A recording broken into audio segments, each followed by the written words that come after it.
am Pastor Dick Stadler, and I'm here to welcome you to Talking Sunday Readings. And I'm again here with Ann Carter and with Tim Carter. And we're going to be looking at the readings that a lot of people are going to hear on the 12th Sunday after Pentecost. The Old Testament lesson that we'll be focusing on is Proverbs chapter 25, verses 2 to 10. The New Testament lesson from Hebrews chapter 13, verses 1 to 17. And the gospel lesson from Luke chapter 14, verses 1 to 14. A reading from Proverbs. It is the glory of God to conceal a matter. To search out a matter is the glory of kings. As the heavens are high and the earth is deep, so the hearts of kings are unsearchable. Remove the dross from the silver, and a silversmith can produce a vessel. Remove wicked officials from the king's presence, and his throne will be established through righteousness. Do not exalt yourself in the king's presence, and do not claim a place among his great men. It is better for him to say to you, "Come up here," than for him to humiliate you before his nobles. What you have seen with your eyes do not bring hastily to court. For what will you do in the end if your neighbor puts you to shame? If you take your neighbor to court, do not betray another's confidence, or the one who hears it may shame you, and the charge against you will stand. The section from Proverbs that people will be hearing as an Old Testament lesson is really pretty straightforward. It's just good common sense advice about how to live your life. And you will see Jesus quote this proverb in the gospel lesson. So there's a tight connection between the Old Testament lesson today and the gospel lesson. But as you look at these proverbial comments, Tim, does that raise any questions in your mind? Well, you said it was straightforward. Sometimes I read these and I go, is it actually straightforward, or am I missing the point? So I'm wondering, is this passage just about being cautious and don't expect too much, or is there something bigger that I'm missing? Is there a larger meaning or a larger message that I didn't pick up on when I read this? Because I read it, I thought, well, yeah, don't let's be cautious and don't get don't expect too much. Yeah, what else is there here that we should be looking for? Well, let's start with the part that Jesus is going to refer to in verse 6. Do not put yourself forward in the king's presence or stand in the place of the great, for it is better to be told, "Come up here," than to be put lower in the presence of a noble. And Jesus will see people who are doing that, choosing the highest honored seats, and they will, he warns them, be brought down. And that's one thing. Maybe, Ann, you see some other things here that are kind of neat. Well, I think most all of these are, I think they're pretty, on the surface, we can glean something from them. Solomon wrote a lot of these, or he wrote them, or he accumulated them, wisdom sayings, and they're mostly aimed at young men about what's a better way to get along in society. Well, here's a better way. And then some of them are just observations. One of my favorite verses of all time is Proverbs 25, verse 2. It is the glory of God to conceal a matter, to search out a matter is the glory of kings. We have so many mysteries in this world, of the physical world, the state of our mind, the way the nature works. And God has chosen not to reveal everything about how the universe works, but he gives us curiosity and intellect for us to try to figure it out. And I think that's a great gift that God gave us, that we have to search things out. And that's just the truth. So then, okay, that's the truth. Let's go on to the next one. The next one is, and that's what the book of Proverbs is, over and over again. We've got another one. Oh yeah, that's a good one. We got another one. Oh yeah, well, that's a good one. They're I don't want, Ben Franklin wrote, it escapes me now, those sayings. And they're all true. They're just little statements, observations of society, of behavior that are just true. Keep them in mind. Well, a couple examples of that are at the very beginning when he says, take away the dross from the silver. Dross is the contaminated part that you've got to melt away. The smith has material for a vessel. And so then he says the implication of that is in the next verse, take away the wicked from the presence of the king, and his throne will be established in righteousness. So get away from evil advisors, and you'll have a more righteous kingdom. That'd be good advice for an awful lot of politicians today. And then at the end of the list of Proverbs, he says, do not reveal another's secret, lest he who hears you bring shame upon you, and your ill repute will have no end. In other words, you will be known as someone who can't be trusted. You can't share a confidence with this person because they tell secrets that are supposed to be kept secret. And so, I mean, we all know people like that who are blabbermouths, who will say, yeah, I'll keep this a secret. And then they don't keep the secret because it makes them feel important to be able to tell the secret. And what this is urging them to do is to rethink that lifestyle. And so there's a lot of law in here and not a lot of gospel, but it still is good practical advice to help shape our fruits of faith. When we start with faith in Jesus, we say, how do you want me to live, Lord? And you've got a bunch of good examples here. Anything else in this text that intrigues you? So let's move on to the Hebrews chapter 13, which is a reading from Hebrews. Keep on loving one another as brothers and sisters. Do not forget to show hospitality to strangers, for by so doing some people have shown hospitality to angels without knowing it. Continue to remember those in prison as if you were together with them in prison, and those who are mistreated as if you yourselves were suffering. Marriage should be honored by all, and the marriage bed kept pure, for God will judge the adulterer and all the sexually immoral. Keep your lives free from the love of money and be content with what you have, because God has said, never will I leave you, never will I forsake you. So we say with confidence, the Lord is my helper, I will not be afraid. What can mere mortals do to me? Remember your leaders who spoke the word of God to you. Consider the outcome of their way of life and imitate their faith. Jesus Christ is the same yesterday and today and forever. Do not be carried away by all kinds of strange teachings. It is good for our hearts to be strengthened by grace, not by eating ceremonial foods, which is of no benefit to those who do so. We have an altar from which those who minister at the tabernacle have no right to eat. The high priest carries the blood of animals into the most holy place as a sin offering, but the bodies are burned outside the camp. And so Jesus also suffered outside the city gate to make the people holy through his own blood. Let us then go to him outside the camp, bearing the disgrace he bore. For here we do not have an enduring city, but we are looking for the city that is to come. Through Jesus, therefore, let us continually offer to God a sacrifice of praise, the fruit of lips that openly profess his name, and do not forget to do good and to share with others, for with such sacrifices God is pleased. Have confidence in your leaders and submit to their authority, because they keep watch over you as those who must give an account. Do this so that their work will be a joy, not a burden, for that would be of no benefit to you. A beautiful picture of the nature of true love.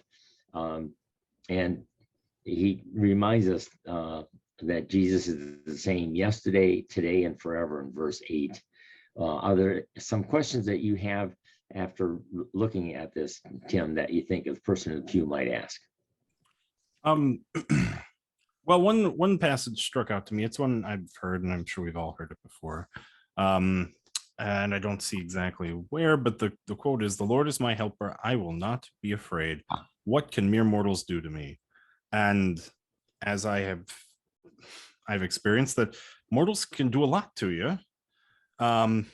Things can happen. You can be physically hurt, and you can be harmed in certain ways, and you can be led astray spiritually. there's a lot that can happen. And I'm this idea of living, I guess, without fear, I think is a challenge and a struggle. And I'm wondering how should we live like this? How can we not be afraid? And yeah, how do we not be afraid? I think it's very difficult. Mhm. And it's a daily reminder that God is in charge, and that he will see us through. But it's not easy. It's not easy to have a child in the hospital and not be afraid, and to look at the good that's going to come out of this, because there's that promise. He promises to work good through everything for those who love him. And sometimes it's death, but that's not happy. I have struggled with this one too. What do you mean? What can mere mortals do to me? Well, they can, as Martin Luther says in his hymn, though they take my house, my spouse, my riches, if they take everything away from me, well, somehow he comes back and says, I will not be afraid. You are with me, and I will trust in that. And that takes a lifetime of having experiences where he did get us through, and we can build on those experiences and again, in this country, we haven't been put in prison for our faith. We haven't been tortured for our faith. So there are bad things that the world can do to us. We have to be aware of that, but also aware that God will be with us. And he has already experienced everything, and he has already gotten through to the other side, and he's waiting for us there. That verse that you quote from Luther's hymn, Almighty Fortress, also reminds us, the kingdom ours remaineth. Mhm. And so that's the foundation for trying to dissolve your fears, is remembering what you do have, in spite of all the things that are trickling through your fingers and all the things that are coming at you to scare the bejeebers out of you. And that's why, he keeps reminding us, the Lord is my helper, is the first part of that verse. I will not fear. And it's not because I'm such a courageous person. It's because I'm looking to the Lord and remembering that he is with me. And that's why just 2 verses later, he says Jesus is the same yesterday, today, and forever. So he's not like shifting sand, and he's not fickle. He will always be your faithful good shepherd. And that's why he also then urges people to copy your leaders, because for their faith, because take a look at the result of their lives. They are imperfect, and they have things that threaten them, but they are still holding on to God, and they are getting through it. And if you look at the number of times that fear not is said in both the Old Testament and the New Testament, I haven't done a word study on this, but I bet it's hundreds of times when you find that. Why does God feel a need to say that? Because he knows that his children are going to be afraid, and things are going to scare them. And so he is saying to them, don't be afraid. Remember what holds you up. Remember your anchor. Your anchor was me. And so I think what you raised, Tim, is a good point, and that is that there are a lot of things that we have learned that simply are going to threaten us. This whole thing about sticks and stones may break my bones, but words will never hurt me. That's ridiculous. Words have hurt people. And we learn how wounding they can be, but we continue to go back to our refuge, which is the Lord. And Psalm 46 is full of those kinds of promises too. So, so there's just a powerful reminder here that we can still live lives of sacrificial love, even though our lives are filled with fear. In verse 16, do not neglect to do good and to share what you have. Even though you're afraid that you may not have enough for retirement. For such sacrifices are pleasing to God. And so God will still be there for you. And let them do this without joy, with joy and not groaning, for that would be no advantage to you, to be a sourpuss about helping other people, and even if that means sacrificially giving. Anything else on that particular chapter? No. And let's turn to the gospel lesson, because it's kind of a The Holy Gospel according to Luke. One Sabbath, when Jesus went to eat in the house of a prominent Pharisee, he was being carefully watched. There in front of him was a man suffering from abnormal swelling of his body. Jesus asked the Pharisees and experts in the law, "Is it lawful to heal on the Sabbath or not?" But they remained silent. So taking hold of the man, he healed him and sent him on his way. Then he asked them, "If one of you has a child or an ox that falls into a well on the Sabbath day, will you not immediately pull it out?" And they had nothing to say. When he noticed how the guests picked the places of honor at the table, he told them this parable. When someone invites you to a wedding feast, do not take the place of honor, for a person more distinguished than you may have been invited. If so, the host who invited both of you will come and say to you, "Give this person your seat." Then, humiliated, you will have to take the least important place. But when you are invited, take the lowest place, so that when your host comes, he will say to you, "Friend, move up to a better place." Then you will be honored in the presence of all the other guests. For all those who exalt themselves will be humbled, and those who humble themselves will be exalted. Then Jesus said to his host, "When you give a luncheon or dinner, do not invite your friends, your brothers or sisters, your relatives, or your rich neighbors. If you do, they may invite you back, and so you will be repaid. But when you give a banquet, invite the poor, the crippled, the lame, the blind, and you will be blessed. Although they cannot repay you, you will be repaid at the resurrection of the righteous." an interesting example that parallels what we saw in this week's gospel. In this case, Jesus is in a synagogue, or he's not in a synagogue, he's at a dinner, and it's on the Sabbath day when they're having a meal, and there's a guy with edema. They call it dropsy, but most commentators consider this edema, where you have swelling and so forth. And Jesus asked them this time, "Is it lawful to heal on the Sabbath?" And they know better than to try to answer, and they remain silent. And then he asked them very pointedly, "If you have a son or an ox that's fallen into a well, won't you do something about it on the Sabbath, even though it means breaking the Sabbath law of doing no work?" And the answer obviously is yes. Yeah. So what questions do you have as you read through this story, and then the parable that he tells about being invited to a wedding feast? Yeah. Well, my question was more, I guess, painting a picture of Jesus, because it says he was watched closely somewhere in here. Let me see if I can find it. I don't.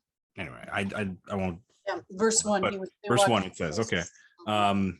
But it says, yes, he was being watched closely. And I'm wondering, was he always just surrounded by people? Were there always just hundreds of people around him? Was he like an attraction? Because I don't always picture it as Jesus being surrounded by tons of people. It was either him and the 12 or him by himself. But did he just attract a crowd? Was he like an attraction when he came to town? Like, well, not quite like the Beatles in the 60s, but was it just a huge uproar when people were around him or when he showed up? Do we know kind of what the area was like where he's at in this particular passage? Well, I think it depends. Okay. Okay. If you watch the series The Chosen, they do a nice job of picturing times of solitary existence for Jesus, when he gets away from everybody, or sometimes when he's only with his disciples, and other times when he's just surrounded by people all over the place. And I think that there's a number of different venues for him. But there was something attractive about him that people wanted to hear from him and wanted to hear what he had to say. And so in this case, it sounds like at least there were people at the banquet. And sometimes we're told by commentators that at these feasts, people who weren't invited could stand on the outside and watch what was on in the table conversation and so forth. And so there may have been some onlookers that weren't part of the formal feast. Yeah. Okay. Mhm. Well, we know that there are several occasions, and I'll just mention two.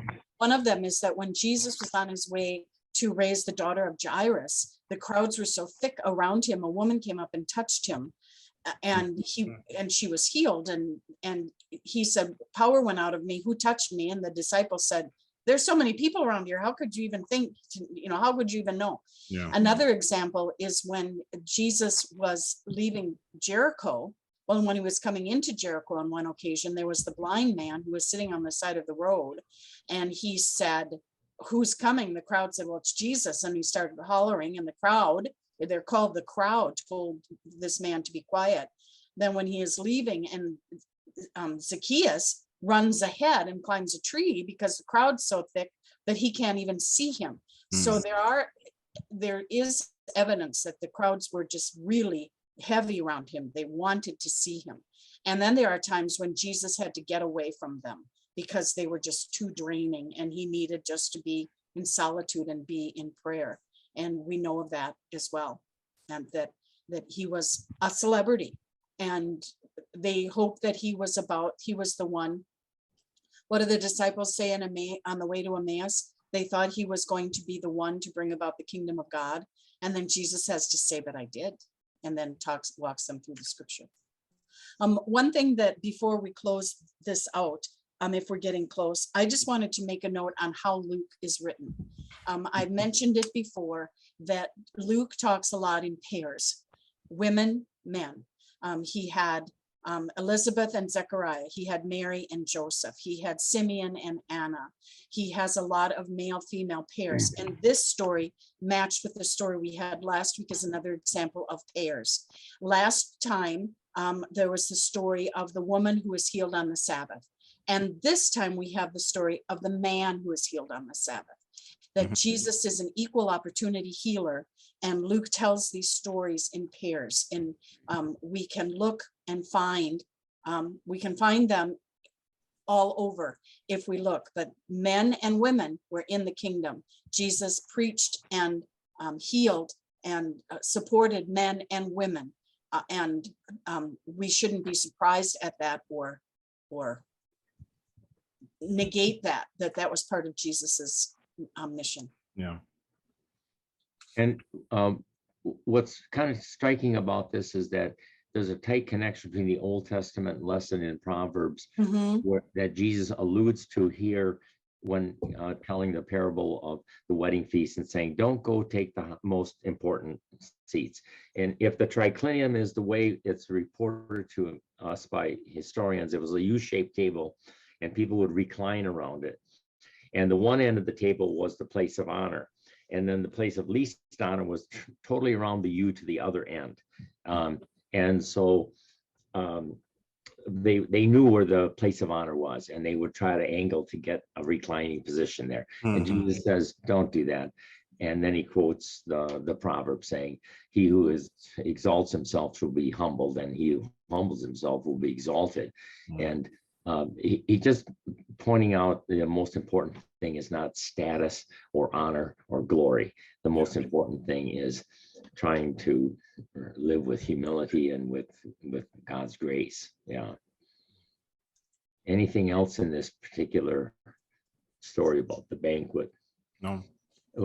He does say something, and maybe is a good reminder to all of us in a culture where we have a lot of beggars and people standing at off ramps on expressways, that when you have a feast, invite the poor, the crippled, the lame, the blind, and you will be blessed because they cannot repay you, for you will be repaid at the resurrection of the just.